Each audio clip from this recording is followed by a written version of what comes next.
오늘 본 이슈인데 뭐 지금 뭐 인플레이션 물가 이슈 때문에 좀 나스닥이 조정을 받고 있고 뭐 기술 성장주들이 오늘 또한 뭐 주가가 좀 빠질 수도 있을 것 같습니다. 네. 그래서 특히 저 포함 아까 일부 들어보니까 이효석 팀장님 포함 네. 기술 성장주에 관심이 많으신 투자자분들은 뭐 굉장히 걱정이 많으실 수 있을 것 같은데 네. 이럴 때일수록 그냥 차분하게 네. 그러면 이들의 펀더멘탈은 그냥 어떤가 뭐 매크로적인 요인을 뭐 수급적인 요인을 자체하고서라도 펀더멘탈적인 요인은 뭐 지금 상황은 어떤가를 한번 좀 간단하게 오늘 짚어보는 시간을 가져볼 거고요. 네. 때마침 어제에 유니티 업스타트라고 하는 최근에 미국 나스닥에서도 굉장히 인기가 있고 주목을 끌고 있는 기술 성장주들가 실적을 발표했습니다. 네네. 근데 흥미로운 거는 굉장히 실적 서프라이즈가 나왔다라는 부분인 거예요. 그래서 성장주들 실적 좋은데? 라는 그런 느낌이 나서 뭐 전반적으로 이런 나스닥 종목들의 그런 펀더멘탈에 대해서 오늘 한번 좀 살펴보도록 하겠습니다. 좋습니다. 네. 아니, 시청자분들 중에 저희 자주 들어오신 분들 중에 성린님이라고 있는데 네. 계신데 유니티 가지고 계시다고 아까 그러시더라고요. 예. 그래서 네. 유니티는 한국 투자자분들이 투자한 그 종목을 순위를 매길 수가 있거든요. 네. 항상 상위에 들어있는 그래요? 종목입니다. 그래서 관심이 많으셔서 한번 진짜 공부 많이 하시는 것 같아요. 네. 보시면서. 네. 반성하게 돼요 항상. 네. 유니티는 뭐 간단하게 회사 많이 알고 계시지만 아주 간단하게 설명드리면요. 최근에 이제 로블록스와 함께 메타버스 대표 수혜주라고 알려져 있고요. 네. 게임 엔진을 만드는 회사입니다. 그러니까 게임 그래픽을 만들 때 쓰는 이런 툴을 제공해주는 회사가 유니티라고 보시면 될 것 같고요. 지금 뭐 그림에서 보시는 것처럼 여기 보시는 것처럼 뭐 이게 뭐 3D 그래픽 게임이라고 할 수도 있겠죠. 이런 뭐 다양한 게임 그래픽이 있는데 이거 만드는 엔진 툴을 제공해주는 회사가 유니티입니다. 그래서 게임 기업들이 이런 게임 그래픽 만들려고 하면요 유니티 엔진 쓰던가 아니면 언리얼 엔진이라고 유니티 못지않은 1위 게임 엔진 회사 엔진이 있어요. 그 언리얼 엔진 아니면 유니티 엔진 둘 중에 하나를 쓴다라고 보시면 될 것 같습니다. 그래서 이 게임 그래픽용 엔진에서의 뭐 대표주라고 보시는 게 유니티라고 보시면 될 것 같고요. 그래서 당연히 게임 산업의 성장과 동반해서 이 회사가 커왔다라고 보시면 될 것 같습니다. 필연적으로. 네, 계속적으로 특히 모바일 게임이 막 성장을 하면서 유니티도 엄청나게 성장을 했다라고 이해하셔도 됩니다. 네. 근데 이 유니티가 최근에 더욱더 주목을 받는 이유가 뭐냐면요. 메타버스 때문이에요. 옛날에는 우리가 게임할 때만 이 유니티 엔진을 썼었는데 우리가 메타버스라고 하면 대표적으로 떠오르는 게 VR이잖아요. 페이스북이 만든 VR 기기를 딱 쓰는 순간 제 눈앞에는 정말 이 3차원의 이런 가상 공간이 열리는 거잖아요. 그 가상 공간이 다 이런 그래픽으로 구성이 돼 있을 텐데 그 가상 공간 그래픽을 만들 때도 이 유니티 엔진을 써야 됩니다. 네, 그래서 페이스북의 오큘러스 향으로 만들어지는 그런 가상 공간 컨텐츠의 한 80%가 유니티 엔진을 쓰고 있습니다. 그래서 페이스북이 오큘러스를 많이 팔고 VR 사업을 계속적으로 성장을 시키면은 유니티도 좋아진다라고도 이해하셔도 될 것 같습니다. 그래서 게임을 넘어서서 이제는 메타버스 영역으로 막 올라가는 그런 기업이다라고 보시면 될 것 같고요. 단순히 뭔가 그 게임을 만드는 회사보다는 게임을 만드는 회사가 사용해야 되는 그런 플랫폼인 거니까 더 좋아 보이기도 하네요. 그렇죠. 이제 게임 이외의 다양한 영역에서 이런 그래픽 엔진 이게 플랫폼이니까 마치 MS 오피스처럼 맞습니다. 일을 해야 되는 사람은 MS 오피스를 다 써야 되는 것처럼 게임을 만드는 사람은 이걸 다 써야 되는 뭐 그런 비슷한 개념인 것 같아요. 맞습니다. 그래서 뭐 굉장히 메타버스 수혜주로 알려져 있는데 어제 이제 실적을 발표를 했는데 걱정을 좀 했어요. 왜냐면은 유니티가 올해 뭐 2월인가 3월인가 제가 정확하게는 딱 기억이 나지 않는데 올해 연간 가이던스, 매출 가이던스를 한번 낮춘 적이 있습니다. 올해 연간 가이던스를 2021년도에 우리는 원래 매출 한 30% 성장할 겁니다라고 얘기를 했는데 2월이 3월이었던 걸로 기억해요.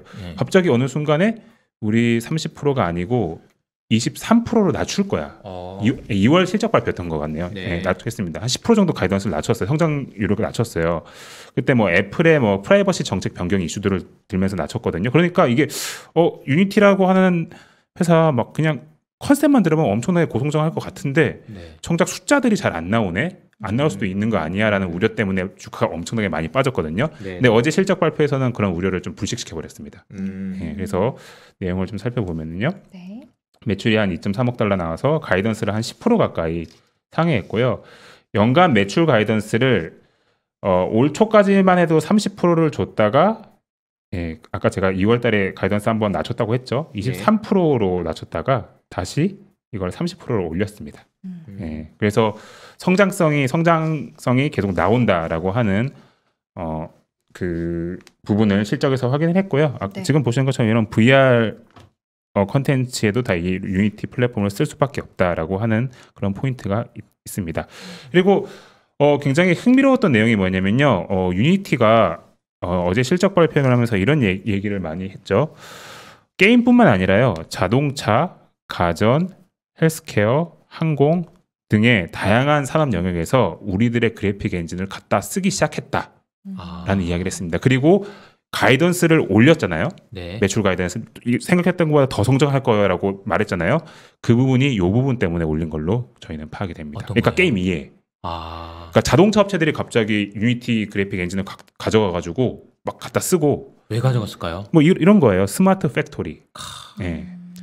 그러니까 실제 그러니까 이런 메타버스로 노는 게 아니고 일을 하는 거죠. 실제 그 우리 공장 환경과 똑같은 가상 세계를 만들어 놓고 거기서 공장을 한번 돌려보는 거예요. 네. 그래서 이게 잘 돌아가는지 뭐가 문제가 있는지 그런 거를 가상 세계에서 미리 검증을 한다든지 예를 들어서 뭐 미리 이런 AR 등을 활용해 가지고 네. 뭐 내가 추가적으로 뭐 장비를 이렇게 설치를 하고 싶어요. 그럼 AR에서 미리 이걸 한번 설치해보고 효과가 어떻게 나오는지도 한번 파악을 해보고. 그래서 사실 게임 업체들, 뭐 VR 업체들 이외에도 뭐 자동차 업체, 가전, 헬스케어, 특히 헬스케어가 좀 강한데요. 최근에 항공 분야에서도 이런 유니티의 시뮬레이션 플랫폼을 엄청나게 많이 가져가고 있다라고 이해하셔도 될 것 같습니다. 네. 그래서 이게 아까 그 이호석 팀장님이 일부에서 듣기로는 뭐 미국의 일부 증권사들이 뭐 빅테크, 뭐 그렇죠. 테크 업체들 피크 얘기 나오잖아요. 근데 저는 그렇게는 생각하고 있지 않은 게 이런 식의 뭔가 새로운 활용처, 새로운 수요처들이 저는 계속적으로 나온다라고 보고 있고요. 이따가도 뭐 간단히 말씀드릴 수도 있지만 원래 특히 테크 산업에서의 혁신은 위기 다음에 나옵니다. 경제 위기가 한번 크게 있고 그 다음에 세상이 엄청나게 효율화를 추구하는 방향성으로 가기 때문에 거기서 다양한 테크 기업들이 혁신을 일으킬 수밖에 없는 거고요. 뭐 간단하게 예를 들면 리만 사태 이후로 글로벌 IT 산업에서 가장 큰 혁신 중에 하나가 뭐냐면요. 에드테크라고 하는 기술이 생긴 겁니다. 광고를 이제 효율적으로 타겟팅해서 하는 그런 기술 지금 너무나 당연하게 쓰고 있잖아요. 근데 그거는 사실 리만 사태 이후로 생긴 산업입니다. 정확하게. 뭐 정확하게 우리가 보면 2부에서도 오리나 연구원이 얘기한 게 뭐였죠? 그 알리바바가 사스 이후로 나왔다. 그러니까 이런 큰 변화 이후에 기업들의 변화가 생기고 혁신이 생기고 그런 부분이 있다. 네. 그리고 뭐 맞는 것 같아요. 위기가 뭐 경제적으로 뭐 코로나 때문에 위기도 있겠지만 이런 부분도 있어요. 지금 반도체가 쇼티지가 나 있잖아요. 그러면은 반도체 쇼티지 나가지고 수많은 뭐 아까 자동차 기업부터 해서 다 난리가 나 있잖아요. 대표적으로 반도체 쇼티지 때문에 어려운 산업이 게임입니다. 그러니까 지금 뭐 플레이스테이션 뭐 신규 콘솔도 나와 있고 뭐 엑스박스 신규 콘솔도 작년에 막 나와 있는데 근데 지금 어떤 문제들이 있냐면은 그래픽 카드가 없어가지고 게임 사업들이 예상했던 것보다 사람들이 많이 못하는 그런 현실적인 문제가 있어요. 하드웨어 때문에 막힌 거죠. 반도체 때문에. 근데 이 쇼티지가 당장 올해 하반기에 풀릴 거냐, 내년에 풀릴 거냐, 내후년까지 뭐 쭉 지속될 거냐 지금 아무도 모르고 있는 상황인 거고요. 적어도 내년까지는 이 쇼티지가 지속될 것 같다. 그래픽 카드 이런 얘기를 하고 있어요. 근데 흥미로운 거는 그러면은 뭐 게임 업체들이 빅테크들이 바보냐? 그 반도체 공급 늘어날 때까지 기다릴 거냐? 그러지는 않습니다. 그래서 최근에 지금 마이크로소프트가 하고 있는 게 뭐냐면요. 클라우드 게임을 굉장히 빠르게 도입을 하려고 노력을 하고 있는 겁니다. 그래서 콘솔이나 그래픽 카드를 직접 소비자들이 가지고 있지 않더라도 게임을 하는 그런 기술을 계속적으로 개발하고 있는 흐름이라서요. 뭐 이런 유니티 같은 기업에서도 이런 흐름이 나타나고 있고 CEO가 실적 발표에서 메타버스는 이미 여기 뭐 있다. 왔다, 여기 있다라고 하는 얘기를 할 만큼 뭐 이런 새로운 신규 영역의 성장 속도가 빠르다라고 보시면 될 것 같습니다. 그래서 뭐 이거는 간단하게 간단하게 말씀을 드리면은 뭐 올해 이게 아까 30% 써있죠. 매출 가이던스를 30% 정도 올렸다라고 뭐 보시면 될 것 같고요. 이거는 뭐 저희가 공유하는 자료이기 때문에 혹시 네. 유니티 네네. 분기 실적들 보고 싶으시면은 이 자료 참고하시면 될 것 같습니다. 네. 그리고 뭐 이 회사가 좀 재밌는 회사인데요. 업스타트라고 하는 회사가 있습니다. 시가총액은 뭐 그렇게 엄청 크진 않아요. 6조 원이었네. 제가 정확하게 기억은 안 나는데 6조 원 정도 되는 걸로 기억하는데 네. 이 업스타트는 핀테크 회사입니다. 대표적으로 AI를 활용한 금융 산업에서 AI를 활용한 그런 대표적인 핀테크 회사라고 보시면 될 것 같고요. 먼저 실적 내용들 먼저 확인해 하시면요. 이 부분만 먼저 그냥 말씀드릴게요. 네. 시간이 없으니까 2분기, 그러니까 지금 1분기 실적이 나왔고 1분기 실적도 잘 나왔고 다음 분기 매출을 이 회사가 1.5에서 1.6억 달러 나온다고 얘기를 했습니다. 이게 컨센 대비해서 굉장히 높은 숫자를 줬어요. 그러네요. 차이가 많이 나네. 올해 연간도 6억 달러. 20%나 차이. 네. 근데 컨센 대비해서 20% 이상 줬습니다. 그래서 이 회사 지금 장전에 뭐 장전은 모르게 어제 이거 실적 발표하고 나서 한 19% 오르더라고요. 주가가. 지금 장전에도 아마 많이 오르고 있을 것 같은데 이렇게 지금 상황이 좋은 회사예요. 뭐 지금 코로나 이후에 뭐 테크 기업들 뭐 성장성 둔화되니 많이 그런 얘기가 나오지만 이렇게 상황이 좋은 회사인데 뭐 하는 회사냐? 대출 심사를 AI로 해주는 회사입니다. 이제 각 은행마다 대출 심사를 하는 시스템들이 다 있을 거예요. 그래서 그렇죠. 뭐 저희가 은행에 뭐 대출을 받으러 가면은 뭐 은행들이 뭐 이제 컴퓨터 같은 걸 막 이렇게 막 자기 그 프로그램을 막 돌려가지고 뭐 금리라든지 대출 가능 여부, 뭐 대출 한도, 금리 이런 거를 정해주잖아요. 근데 그런 대출 심사 시스템을 이 회사는 그냥 AI 기반으로 만들어 버려서요. 기존의 은행들이 그 대출 심사를 할 때 넣던 그런 팩터, 뭐 대표적으로 뭐 연봉이라든지 직장이라든지 직장의 뭐 매출이라든지 이런 걸 보잖아요. 그거 이외에 정말 다양한 그런 팩터들을 다 넣어서 AI가 그거를 종합적으로 분석을 해가지고 대출 가능 여부, 대출 한도, 대출 금리 등을 다 분석을 해준다고 보시면 될 것 같습니다. 그래서 이런 AI 시스템을 쓰면 어떤 장점이 있냐면요. 대출을 못 받는 사람도 대출을 받을 수 있습니다. 미국에서. 미국은 사실 한국보다 개인 대출을 받기가 굉장히 까다로워요. 신용 대출을 받기 까다로워가지고 뭐 굉장히 요건이 복잡하거든요. 근데 실제로 충분히 돈을 갚을 수 있는 사람도 대출이 안 되는 경우가 되게 많다고 하더라고요. 그러니까 그런 부분이 상당히 맹점이죠. 근데 이 업스타트라고 하는 회사의 AI 솔루션은 여러 가지 팩터를 넣기 때문에 실제로 돈을 갚을 수 있는 능력이 있는 사람을 정확하게 집어냅니다. 그래서 그 사람들한테도 대출을 실행하는 그런 결정을 내려줍니다. 그래서 미국의 그런 뭐 피코라고 해서 그런 크레딧 시스템의 약간 좀 비효율성 그런 거를 좀 깨서 대출을 못 받는 사람도 대출을 받게 해주기도 하고 그리고 대출을 받을 수 있는 사람들도 금리를 낮게 받게 해주는 그런 부분입니다. 좋네요. 제가 이거 보면서 딱 드는 생각이 있는데 한 가지만 좀 말씀드릴게요. 이게 이제 숨 좀 돌리시라고. 물도 한 잔 드셔야 되는 거 괜찮으신가요? 네. 요즘에 이제 보면은 많은 분들이 걱정하시고 우려하시고 하는 부분이 부채가 너무 많이 늘어난다라는 말이거든요. 정부 부채도 늘고 이거 지금 어떻게 할 거냐 이런 얘기예요. 그래서 사실 저도 이게 걱정이 돼서 저도 고민을 많이 했는데 이걸 보면서 제가 이제 드는 생각은 이런 겁니다. 대출 영어로 하면은 뭐냐면은 liability예요. 의무, 뭔가 나의 책임 이런 거죠. 돈을 갚아야 되는 책임. 근데 이게 늘어났다라는 얘기는 반대쪽에서는 뭐가 늘어났다는 얘기냐면 너를 믿어줄게라는 크레딧이 생기거든요. 신뢰. 그럼 신뢰의 크기를 누가 만드냐 그러면 이런 기술들이 만드는 거예요. 아까 말씀드린 게 되게 중요한 포인트인 게 대출을 받을 수 있는 사람이었는데 못 받았어. 근데 AI라는 기술을 통해서 대출을 해줄 수 있게 크레딧을 만들어준다라는 거는 뭐냐면 라이빌리티가 커질 수 있는. 그러니까 저는 사실 보면은 이게 되게 저도 많은 큰 숙제였거든요. 이 라이빌리티가 커지는 게 괜찮은가. 근데 그만큼 밑에서 신뢰의 크기가 커지고 있다라는 생각이 들었어요. 기술을 통해서. 기술을 통해서. 그런 생각이 좀 들었습니다. 보시면은 요 그림의 예를 보시면은 막 전공 이런 거 따지잖아요. 이런 거 팩터로 넣는 겁니다. 그러니까 이게 되게 중요한 팩터가 될 수도 있는 거죠. 그러니까 사실 아주 젊은 친구인데 이게 나중에 어떻게 될지 그런 것까지 예상하기는 어렵겠지만 그런 걸 예상을 하고 있는 그런 거를 거죠. 네. AI를 통해서 네. 그래도 어느 정도 예측 가능한 수준에서 예측을 네. 하면서 네. 이제 한다는 얘기죠. 네, 맞습니다. 그래서 이런 장점들 두 가지 장점들이 있다라고 보시면 될 것 같고요. 굉장히 큰 장점이죠. 대출의 퀄리티가 높아진다고 저는 표현을 하고 싶네요. 그래서 이런 장점들이 있는데 이게 굉장히 흥미로운 게 미국에 뭐 상장되어 있는 금융주들 보시면 은행주들 엄청나게 많이 상장돼 있잖아요. 말도 안 되는 수준으로 한국과 비교해서 막 대형 은행주들 JP모건 이런 회사도 있지만 뭐 지역 은행주들, 많아요. 커뮤니티 뭐 뱅크, 뭐 크레딧 유니언 정말 많잖아요. 근데 그런 개별 기업들이 자체적인 대출 심사 시스템 프로그램을 잘 갖추기가 쉽지가 않습니다. 네, 전통적인 아주 좀 약간 뭐 구닥다리 방법으로 다 대출하고 있을 수도 있는데 그런 중소은행 금융권들이 이 시스템을 다 온라인으로 갖다 쓸 수 있습니다. 그렇구나. 네, 그래서 여력이 충분하지 않은 금융기관이 이 솔루션을 채택을 아주 쉽게 할 수 있다라고 보시면 될 것 같고요.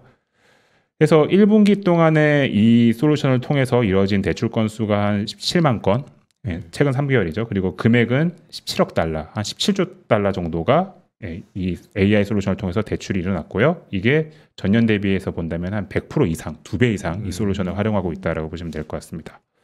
그래서 회사는 그냥 이 시스템만 주면 됩니다. 대출을 직접 해주는 것도 아니고 업스타트라는 회사가 뭐 아무런 그런 리스크를 감당하지 않고 이 솔루션만 제공해주면 되는 거고 그리고 재밌는 게 국가가 이거를 약간 공인했습니다. 아 그래요? 네, 국가에서 이거 오케이라고 얘기를 했기 때문에 사실 좀 신기하죠. 뭐 이 회사 그 CEO가 구글이랑 애플 출신이거든요. 프로덕트 매니저하고 애플에서 하고 뭐 그리고 구글에서도 임원까지도 하셨던 분이었는데 이 업스타트라는 회사를 만들어서 금융업계에서 굉장히 혁신을 일으키고 있는 상황입니다. 근데 이 회사가 저희는 좀 굉장히 매력적인 기업이라고 보고 있는 게 전방 시장이 어마무시해요. 보시면 이게 그냥 개인 신용 대출이라고 보시면 될 것 같은데 미국의 시장 그런 대출 시장의 규모가 전체적으로 보시면은 한 1.2조 정도 되겠네요. 아니군요. 1,200억 달러 정도 되겠네요. 근데 요 안에서 이 회사가 지금 차지하고 있는 비중은 많아봐야 한 5에서 10% 사이밖에 안 될 겁니다. 5에서 침투율이 한 5에서 10% 사이도 안 될 정도밖에 안 될 텐데 이게 계속적으로 올라갈 수밖에 없는 그런 상황인 거고 미국은 이런 개인 대출보다 우리나라는 개인 신용 대출 엄청 많이 받잖아요. 근데 미국은 이 개인 대출의 규모는 상대적으로 작고 자동차 대출이 엄청나게 큽니다. 모기지는 당연히 크고 기본적으로 자동차 대출이 엄청나게 큰데 최근에 이 회사가 자동차 대출 시장으로도 진출을 했습니다. 그래서 사람들이 이제 앞으로 미국에서 자동차를 살 때 자동차 뭐 대출을 구입할 때 대출을 받으려고 할 때 이 업스타트의 솔루션 AI 솔루션을 활용을 하는 경우가 계속적으로 늘어날 거고요. 이 자동차 쪽의 사업은 올해 내년에 본격적으로 성장을 할 거라고 예상을 하고 있습니다. 그리고 마지막으로 이 AI 기술이라는 게 계속적으로 발전을 하고 있다라고 이해하시면 되는 게 뭐냐면요. 작년에 기준으로 보면은 이 회사의 AI 솔루션으로 한번 내 신용 뭐 평가, 대출 한도, 대출의 금리 이런 거를 다 평가를 한번 해보고 실제 대출로 연결이 된 비율이 작년에는 14%였는데 올해는 이게 20% 이상으로 증가를 하고 했습니다. 특히 이번 분기에 이게 갑자기 올라갔거든요. 4분기 때 한 17인가 18이었는데 이게 갑자기 올라왔는데 이게 무슨 얘기냐면요. 그만큼 알고리즘이 더욱더 세련돼지고 있다는 얘기입니다. 그래서 회사도 얘기를 합니다. 그래서 더욱더 우리가 알고리즘이 세련되고 있기 때문에 정말 돈 갚을 수 있는 사람들을 정확하게 찾아내고 그 사람들에 딱 맞는 금리를 정확하게 최적으로 제공해주고 그래서 이 업스타트라는 회사는 상장한 지는 얼마 안 됐어요. 작년 12월에 상장했을 거예요. 근데 미국의 금융권에서 꽤나 좀 혁신을 일으키는 기업 중에 하나고 앞으로도 그런 혁신을 지속적으로 이끌 것 같은 그런 기업이 업스타트. 채팅창에서 질문 중에 하나가 AI가 이거를 왜 잘할 수 있냐 이런 질문을 해주셨는데 제가 이제 첫 직장이 또 은행이었잖아요. 그래서 은행에서 대출도 해봤었거든요. 근데 이제 대출을 하면서 개인 신용 대출이나 아니면은 담보 대출 이런 거 할 때 고려하는 팩터가 매우 제한적이에요.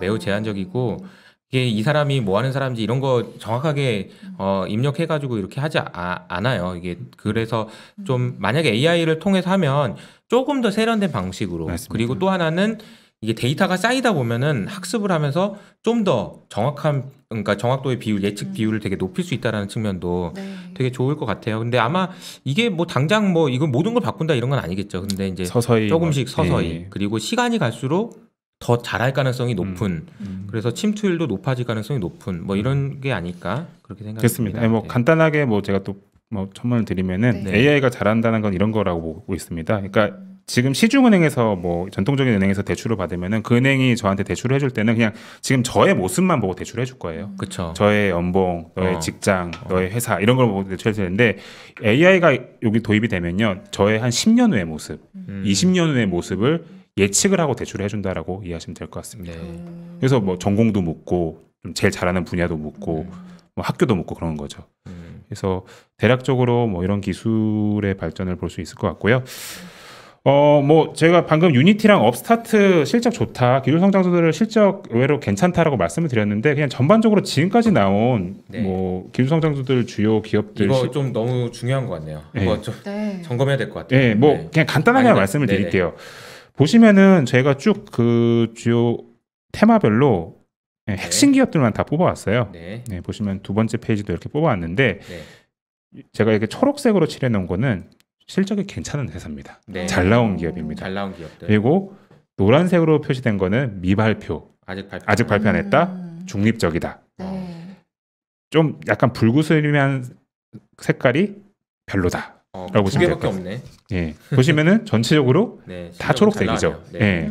그래서 실제로 이번 실적 발표의 내용, 컨퍼런스 콜 같은 걸 다 이렇게 들어보고 해도 펀더멘탈적인 측면에서는 크게 지금 이상이 없는 것 같아요. 네. 오히려 좋아질 수 있는 여지가 굉장히 많다라고 저는 좀 개인적으로 생각을 하고 있습니다. 네. 그래서 주가는 물론 지금 엄청나게 매크로적인 뭐 영향 때문에 많이 빠지고 있지만 어쨌든 이런 펀더멘탈적인 측면은 굳건하다라는 부분을 말씀드리고 싶어서 제가 정리해왔고요. 이 자료는 뭐 아시는 것, 뭐 시청자분들 아시는 것처럼 저희가 네. 자료를 공유해드리기 맞아요. 때문에 하나하나씩 읽어보시고 혹시 궁금하시면은 다음에 제가 나올 때 그냥 질문 주시면은 네. 네. 네, 제가 기업별로 좀 말씀 한번 혹시 드리고 뭐 질문 있으면은 질문 네, 하나 지금 하셔도 될 것 받아볼까요? 같습니다. 예. 뭐 조금 시간을 갖고 네. 이 화면 보시면서 뭐 어떤 뭐 종목에 대해서 뭐 특정을 지어가지고 이거 물어보시는 거 아니더라도 네, 뭐 이 페이지 뭐 지금 보고 계신 페이지에서 혹시 질문 있으시면은 네. 뭐 질문 주셔도 될 것 다음 같아요. 장도 왜냐면- 보여달라 하시는데요. 다음 장이요?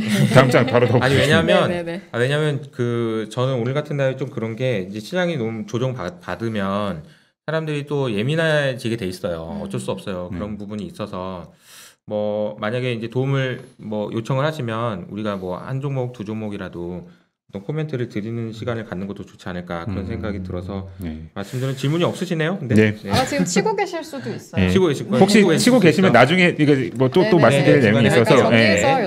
여쭤볼게요. 이게 또 그 좀 중요한 이슈라서 좀 말씀을 드리고 싶은데 이 콜로니얼 파이프라인이라고 해가지고요, 미국 동부 연안의 이제 미드스트림, 그러니까 그 정유 수송 네. 관을 이제 운송하는 그런 관을 운영하는 기업입니다. 전체 동부연안의 정유 공급의 45%를 차지하고 있고 그냥 러프하게 미국 전체 정유 공급의 한 10% 정도도 이 회사가 책임지고 있는 네. 회사인데 이게 지난 주말에 랜섬웨어 공격, 사이버 어택을 당하면서 지금 약간 셧다운이 돼 있어요. 그래서 이 수송관이 지금 전혀 워킹을 거의 못 하고 있다라고 보셔도 될 것 같아요. 이 유가도 영향 많이 줬죠. 유가 지금 많이 영향을 주고 네. 있고 이게 18개 주에 지금 악영향을 미치고 있고 이게 원래는 화요일까지 이게 복구가 안 되면 큰 문제다라고 언론 보도를 통해서 나왔었는데 오늘 언론 보도를 보니까 이번 주에도 해결이 안 되면 진짜 약간 에너지 쪽에는 타격이 클 수도 있다라는 이야기를 하고 있습니다. 근데 상황이 아무도 모른다예요. 이거 우리 이번 주 안에 해결될지 아무도 모른다는 얘기를 하고 있는 상황입니다. 그래서 저는 여기서 두 가지를 좀 말씀을 드리고 싶은데 네. 첫 번째는 약간 이런 일들이 너무 많이 겹쳐 있어요. 아, 수에즈 운하도 그렇고요. 맞아요. 콜로니알도 그렇고 맞아요. 반도체 쇼티지도 그렇고 지금 인플레이션이 전 너무 좀 예상치 못했던 급작스러운 뭔가 이상한 이벤트들이 너무 겹쳐 있어서 좀 물가 상승률이라든지 이런 부분들을 좀 생각보다 빠르게 좀 이렇게 밀어붙였고 이게 오히려 좀 시간이 지나면은 생각보다 빠르게 좀 완화되는 모습을 좀 보이지 않을까라는 뭐 이효석 팀장님이랑 전 좀 유사한 의견을 좀 가지고 있습니다. 연준과도 같은 의견인 거예요. 네, 맞습니다. 네, 그래서 뭐 이런 부분, 이런 팩터들이 좀 예상치 못했던 좀 큰 일들이 막 계속적으로 있다 보니까 좀 나타나는 그런 뭐 매크로 환경일 수도 있을 것 같고요. 어쨌든 네. 지금 동부연화는 좀 난리가 나 있는 상황입니다. 네. 그래서 이게 뭐 매크로적인 유가 이런 부분도 중요하지만 IT 산업에서 이걸 까먹었네요.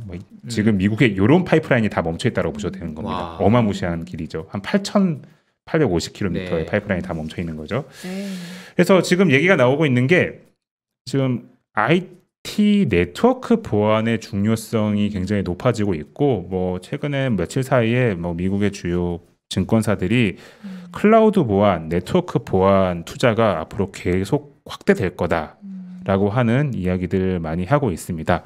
그래서 보시면은 뭐 크라우드 스트라이크, 뭐 옥타, 뭐 지스케일러, 뭐 이건 팔로알토는 장비고요. 뭐 여기 체크 포인트 이런 장비인데 이런 보안과 관련된 기업들에 대한 관심이 최근에 미국 시장에서 굉장히 높아지고 있습니다. 네. 그래서 에너지 기업들이 전통적으로 이런 클라우드 컴퓨팅 도입 같은 걸 많이 안 했다라고 하는데 지금 요번에 코로니얼 사태 터지면서 클라우드 기술 도입 엄청나게 해야 될 수밖에 없다라는 흐름이 나오고 있어서 에너지 기업까지. 예, 그래서 근데 에너지 기업이 이제 이거랑 클라우드 도입해야 되는 거랑 어떻게 연결되는 거예요? 그러니까 이제 사이버 공격을 받았는데. 그러니까 이거는 사실 요 클라우드 컴퓨팅은 좀 애매하게 표현을 한 건데요. 네네. 클라우드 기반의 보안 시스템을 도입해야 될 수도 있다라는 거. 왜냐하면 제가 아까 말씀을 드리려고 했는데 이번 코로니얼 파이프라인의 공격이 재택근무 때문에 생겼다는 얘기가 있어요. 다 원격 데스크톱을 다 집에서 쓰는데 그 해커들이 그 다크 사이드라고 하는 러시아계로 추측되는 해커가 네. 이런 재택에서 근무할 때 쓰는 그 PC를 통해서 이 랜섬웨어를 침투시켰다라고 하는 흐름이 있기 때문에 이거를 좀 클라우드를 써야 되겠네요. 네, 클라우드 기반으로 이제 보안 관리를 해야 된다라고 하는 흐름이 나타났고 제가 여기 방금 말씀드린 크라우드 스트라이크, 뭐 옥타, 지스케일러가 대표적인 클라우드 보안 기업이고 이런 기업들에 대한 설명은 제가 지난주 화요일 날 연합인포 라이브에서 말씀을 드렸으니까 궁금하시면은 그때 화요일 날 방송을 한번 참고하시는 것도 좋을 것 같습니다. 네. 그래서 보고 또 뭐 여기서 또 아이디어 하나만 좀 드리면은 네. 의외에 이 랜섬웨어 공격 관련된 수혜주들도 있다라고 보시면 될 것 같아요. 네. 그 제가 오늘 좀 시장 안 좋은 상황 속에서 좀 너무 이런 기업들 얘기를 좀 드리는 것 같아서 민망하기도 하지만 그래도 준비한 건 말씀을 드리겠습니다. 아니 그래도 나스닥이 공부해야죠. 낙폭이 조금 회복을 하고 있는 1%대면 각오했던 것보다는 그냥 그래도 괜찮은 것 같아요. 빅스는 지금 한 7% 정도 오르고 있고 그리고 이제 저는 이제 지금 계속 보고 있는 게 그 10년물 금리를 계속 보고 있는데 아까 제가 말씀드렸을 때는 5bp였고 지금 4bp였고 지금은 5bp. 그러니까 조금씩 상승폭을 확대하고는 있는 것 같습니다. 이거 좀 내용을 참고하시고요. 네. 계속하시죠. 네. 이런 랜섬웨어 공격이 지금 엄청나게 일어나고 있고 작년에 진짜 말도 안 되게 의외로 저희가 모르는데요. 작년에 미국에서 랜섬웨어 공격 엄청나게 당했습니다. 기업들이. 네, 진짜 19년 대비해서 한 2배 이상 랜섬웨어 공격이 늘었다고 하더라고요. 제가 그래프를 아까 봤는데 그래서 이 랜섬웨어 공격이 굉장히 위협이 되고 있는 상황인데 이게 지지난주인가요? 저희 정인승 대표님이 소개해 주신 IPO 종목입니다. 더블 베리파이라고 하는 종목인데 이런 회사들도 이런 흐름 속에서 수혜가 될 수도 있다고 보고 있습니다. 네. 이게 왜 그러냐면은 간단하게 말씀드릴게요. 이 차트는 좀 어려운 것 같고 아까 재택근무를 통해서 해커들이 침투한다고 했잖아요. 네. 그러니까 이건 극단적으로 예를 드는 건데 재택근무하는데 왜 해커들의 그런 바이러스나 그런 랜섬웨어 공격을 받느냐? 쓸데없는 배너를 누르기 때문입니다. 사람들이. 광고 같은 거 막 뜨잖아요. 그렇죠. 네, 이런 화면에 예를 들어서 이런 배너 광고 같은 거 이렇게 막 뜨잖아요. 네. 그럼 뭣도 모르고 그냥 이렇게 누르잖아요. 되게 막 혹한 막 문구 같은 걸 쓰니까 이게 뭐지 하고 딱 누르잖아요. 그래서 공격을 받는. 거기를 통해서 이제 해커들이 침투를 하는 건데 이 더블 베리파이가 뭐 하는 회사냐면요. 이 광고 배너가 제대로 된 건지 아니면 사기성인지 아니면 문제가 있는지 이런 것들을 검증을 해주는 에드테크 기업이라고 보시면 될 것 같습니다. 그래서 의외로 이런 랜섬웨어 공격, 사이버 어택의 영향이 이런 에드테크 기업들에게 좀 긍정적으로도 흘러갈 수도 있다라는 부분도 좀 말씀을 드리고 싶어서 네. 더블 베러파이 이 회사를 말씀을 좀 드려봤습니다. 관심을 가지는 게 좋겠네요. 네, 뭐 아니 아까 네 말씀하세요. 네, 말씀하세요. 예. 아니 먼저 하십시오. 이렇게 별 말 할 말이 없어가지고. 별거 아닙니까? 예. 아니 아까 우리가 질문 받기로 했었잖아. 네, 질문 받기로 했었는데 네. 아까 네. 압도적으로 많이 나왔던 게 팔란티어였거든요. 팔란티어요? 네, 고점 대비 하락률이 지금 보니까 네. 보여주신 것 중에 제일 높아요, 팔란티어가. 아, 팔란티어가요? 네. 하락률이. 하락을 많이 했다는 뜻이죠. 맞습니다. 팔란티어 거의 네. 뭐 절반 넘게 빠졌는데 음. 팔란티어는 저는 좀 어떻게 설명을 드리고 싶냐면요. 네. 지금은 실력은 있는 기업인데 네네. 뭔가 한 방을 좀 터트리기 위한 좀 준비 단계. 그러니까 물론 그 한 방을 터트리는 부분이 잘 될지 안 될지는 좀 지켜봐야 되긴 합니다. 그래서 제가 좀 말을 좀 꼬아서 좀 뜬구름 잡듯이 얘기를 했는데 일단 조심스럽네요. 네, 표현이. 예. 왜냐하면 워낙 비싼 그렇죠. 기업이고 사실 되게 베일에 여전히 베일에 쌓여 있는 25배. 기업입니다. 그래서 그냥 제 관점을 말씀드리면 일단 이번 실적 잘 나왔습니다. 네. 네. 진짜 잘 나왔고 가이던스도 생각보다 잘 줬습니다. 네. 지금 여기 보시는 것처럼요. 네. 근데 팔란티어는 뭐 여기 보시면은 피어라고 할 수 있는 데이터 도구가 뭐 대표적으로 좀 알터릭스라든지 데이터 도구라든지 뭐 그런 기업들이 스플렁크 뭐까지도 이런 기업들이 뭐 빅데이터 AI 기업으로서 피어 뭐 동정 기업이라 볼 수도 있는데 팔란티어는 그들보다는 데이터 분석하는 능력이 한 단계 위에 있는 기업이라고 보시면 될 것 같아요. 간단하게 얘기를 생각을 해보면요, 팔란티어는 정부양 비즈니스를 많이 합니다. FBI랑 일하고요, 뭐 나사랑 일하고요. 그러다 보니까 얘네들은 아주 정확한 데이터 분석을 해야 되는 기업인 거예요. 아, 네. 기준이 더 높구나. 기준이 훨씬 높아요. 네네. 세밀하고 정확하게. 그러니까 이건 좀 큰 틀에서 말씀드리는 겁니다. 그래서 코로나 터졌을 때 코로나 백신을 어떻게 배분해야 되는지 각국에서 그런 계산들을 막 해야 되잖아요. 그쵸. 지역별로 뭐 인구별로 그런 계산을 할 때 팔란티어의 솔루션을 막 갖다 썼습니다. 네. 그러다 보니까 기술적인 경쟁력적인 측면에서는 뭐 다른 미국에 상장되어 있는 빅데이터 AI 기업들 대비해서는 전 뛰어나다라고 분명히 생각을 하고 있습니다. 그래서 이 부분이 좀 반영이 돼서 밸류에이션이 상대적으로 높지 않나라고 보는데 반면에 이런 측면이 있어요. 너무 정부 비즈니스, 아주 좀 뛰어난 비즈니스만 주로 상대를 하다 보니까 뭐 이런 뭐라고 표현해? 범용적인 측면은 좀 부족하다라는 거예요. 그러니까 다른 뭐 데이터 도구라든지 뭐 그런 기업이 그렇다는 건 아닌데 팔란티어 이외의 빅데이터 기업들은 그냥 대략적으로 어떤 분석을 주로 하냐면요. 네. 100번 분석해서 90번만 맞아도 되는 분석을 하는 거예요. 그러니까 우리가 이커머스 기업들이 고객 취향을 분석을 할 때 취향을 타겟팅하잖아요. 근데 사실 그거 틀려도 되잖아요. 그쵸. 솔직히 말해서. 그렇죠. 10번 했는데 한두 개만 맞아도 8번만 맞아도 효율이 엄청난 거잖아요. 효용이. 그쵸. 그런 분석을 주로 했던 기업들이 있다면은 팔란티어는 이때까지 하던 비즈니스는 그런 비즈니스가 아니었다고 저는 생각하고 있습니다. 굉장히 정확해야 되는 비즈니스를 그러네요. 해야 되는 거예요.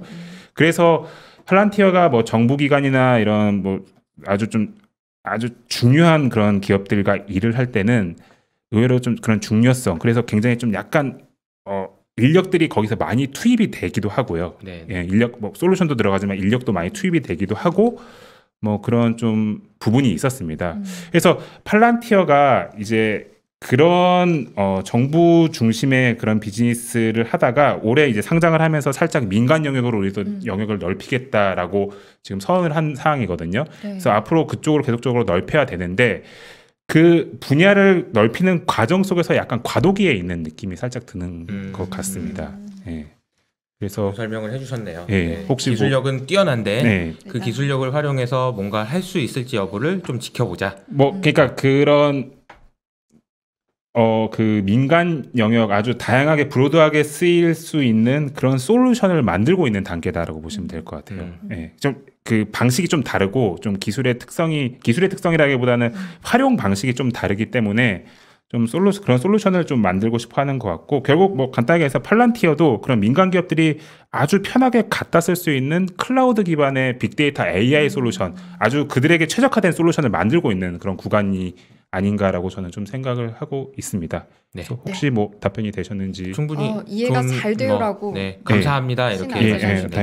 이희성님께서 감사합니다. 굉장히 좀 어려운 기업이라서 음. 저도 팔란티어는 솔직히 말해서 공부할 때마다 약간 좀 새로운 걸 배우고 네. 하는 거거든요. 그래서 이런 기업들을 열심히 투자하시고 공부하시는 투자자분들 정말 저는 개인적으로 대단하다고 생각하고 이해 있습니다. 잘 된다고 예, 예. 안젤라님도 예, 얘기해 다행입니다. 주십니다. 그래서 뭐 다시 넘어와서 네. 하고 마지막으로 뭐 11시니까요. 네. 그냥 이왕 이렇게 된 거 그냥 하나만 제가 준비한 거 다 하고 가겠습니다. 네. 죄송합니다. 사회자분들 지금 피디님께서 예.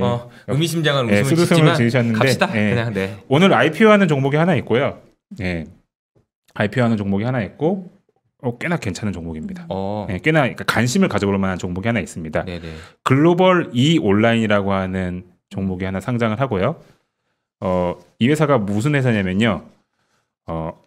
카페 24 같은 회사라고 보시면 될 것 같아요. 그러니까 해외 직구를 각 기업들이 편하게 할 수 있는 그런 솔루션을 제공해주는 기업이다라고 보시면 될 것 같아요. 이게 뭐냐면은 그래서 이 회사 간단히 뭐 직관적으로 말씀드리면은 매출 성장률 보시면은 100% 가까이 나오고 있습니다. 예, 전년 대비 이렇게 나오고 있는 거죠. 그래서 아주 짧게만 말씀드리면은 지금 이커머스 시장이 아까 뭐 우리나 위원님 나오셔서 많이 말씀해 주셨잖아요. 아마존 같은 기업들, 뭐 네이버 같은 그런 공룡들이 큰 이커머스 몰을 만들어서 사업도 하지만 지금은 중소기업들도 자체 몰을 만들어 가지고 이커머스 온라인 사업 플랫폼 사업을 하려고 합니다.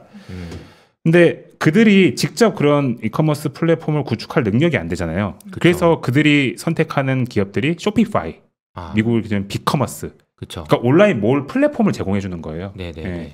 그런 기업들이 이제 중소 리테일러들의 이커머스화를 이끈 기업인데 지금 미국에서도 여기서 한 단계 더 나가서 로컬 기업들도 해외 물건을 이커머스로 막 팔고 싶은 거예요.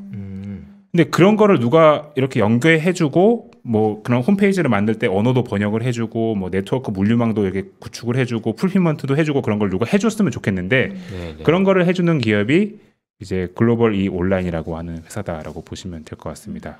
그래서 미국에서 지금 전 세계적으로 뭐 해외 직구라든지 해외 온라인 판매가 늘어나면 늘어나고 수많은 리테일러들이 해외로 물건을 팔고 싶어 할 때 찾을 수밖에 없는 솔루션을 만드는 기업이 글로벌 이 온라인이고요. 이런 트렌드가 이런 매출 성장률로 지금 나타나고 있다라고 이해를 하시면 될 것 같고요.